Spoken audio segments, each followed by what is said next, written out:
Assalamualaikum warahmatullahi wabarakatuh. Perkenalkan, nama saya Yolanda Putri, selaku moderator dari kelompok 4. Kali ini kami akan mempresentasikan hasil diskusi kelompok kami yang berjudul Pengaruh Pendekatan Humanistik Terhadap Motivasi Belajar Remaja. Adapun anggota kelompok kami, yaitu pertama Rahayu Ramadhani, kedua Melisa Kadang, ketiga Radia Alfati, keempat Yolanda Putri atau saya sendiri, dan kelima Erlia. Selanjutnya, saya akan mempersilakan anggota kelompok kami untuk membacakan materi. Teori humanistik. Teori belajar humanistik adalah teori belajar yang menempatkan individu pembelajar sebagai pelaku dan sebab tujuan secara sekaligus, sehingga individu dapat mengaktualisasikan segenap potensi dirinya, tidak hanya dalam bentuk yang terasing dari sebab-sebab di luar, tetapi bahkan juga dalam posisi yang mengemban tujuan dari perwujudan dirinya. Dan individu ini sepenuhnya bertumpu pada dirinya sendiri dalam proses aktualisasi diri, pemeliharaan diri, dan peningkatan diri. Materi selanjutnya yaitu membahas tentang pembelajaran humanistik akan memiliki ciri sebagai berikut.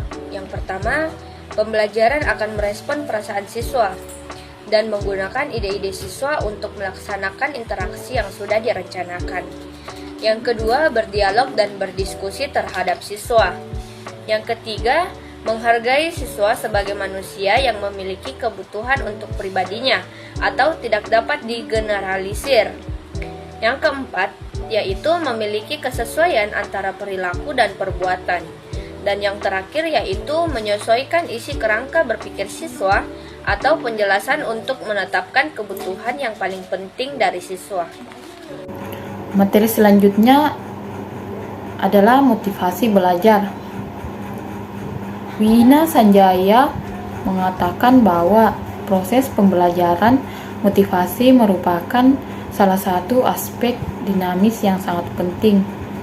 Sering terjadi siswa yang kurang berprestasi bukan karena disebabkan oleh kemampuannya yang kurang, akan tetapi dikarenakan tidak adanya motivasi untuk belajar, sehingga ia tidak berusaha untuk mengarahkan segala kemampuannya.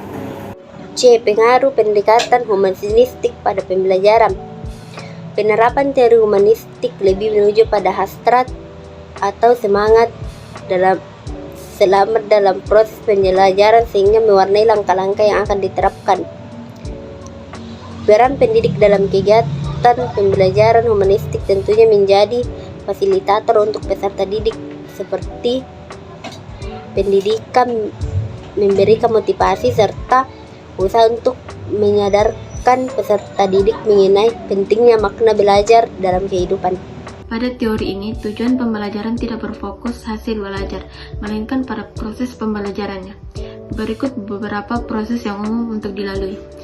Yang pertama, tujuan belajar dirumuskan dengan jelas. Yang kedua, berupaya untuk membantu peserta didik berperan aktif dalam pembelajaran yang bersifat tidak ambigu, berintegritas, dan positif.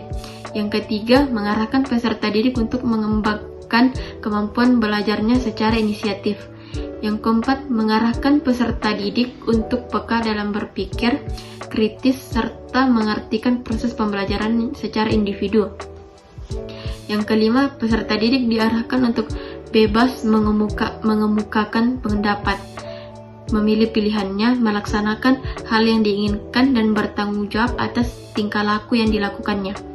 Yang keenam, pendidik menerima peserta didik apa adanya, dengan memahami jalan pemahaman peserta didik, bukan memberikan penilaian secara normatif, akan tetapi mengarahkan peserta didik untuk bertanggung jawab atas segala akibat dari aktivitas dalam proses pembelajarannya. Yang ketujuh, peserta didik diberi kebebasan untuk berkembang sesuai dengan kecepatan dan kemampuannya. Yang kedelapan, pemberian evaluasi secara individual